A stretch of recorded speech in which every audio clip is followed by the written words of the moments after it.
جرمنی میں آباد کشمیریوں نے فرینکفرٹ میں کشمیر پر بھارتی لشکر کشی کے 72 سال مکمل ہونے پر یوم سیاہ منایا۔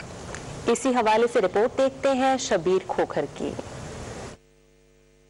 مقبوضہ کشمیر میں بھارت کے غاصبانہ قبضے کے 72 سال مکمل ہونے اور جموں اور کشمیر کی خصوصی حیثیت کے خاتمے اور مسلسل کرفیو کے نفاذ کے خلاف فرینکفرٹ میں احتجاجی مظاہرہ ہوا۔ مظاہرین نے فرینکفرٹ کے مرکزی ریلوے اسٹیشن سے بھارتی قونصل خانہ کی طرف مارچ کیا۔ مظاہرین نے بھارتی قونصل خانے کے سامنے جمع ہو کر کشمیریوں کی آزادی کے حق میں اور بھارتی تسلط کے خلاف نعرے لگائے۔ مظاہرین سے خطاب کرتے ہوئے چودھری محمد یاسین اور دوسرے مقررین نے کہا کہ کشمیریوں کی جدوجہد کا مقصد اپنے ناقابل تنسیق حق خود ارادیت کا حصول ہے۔ 3 ماہ سے جو ہے وہ ایک انپریسیڈنٹڈ کرفیو وہاں نافذ ہے، وہاں ظلم اور جبر کی انتہار ہوئی ہے۔ مور دین 80 ڈیز ہو گئے ہیں وہاں پہ کرفیو نافذ ہے، اور کرفیو کی وجہ سے وہاں پہ اسکول بند ہیں، کالجز بند ہیں، وہاں پہ کوئی سہولت نہیں ہے۔ مظاہرین کا مطالبہ تھا کہ بھارت مذہبی اور جنونی انتہا پسندی کا راستہ ترک کرے اور اقوام متحدہ کی قراردادوں پر عمل درآمد کرتے ہوئے کشمیری عوام کو حق خود ارادیت دے۔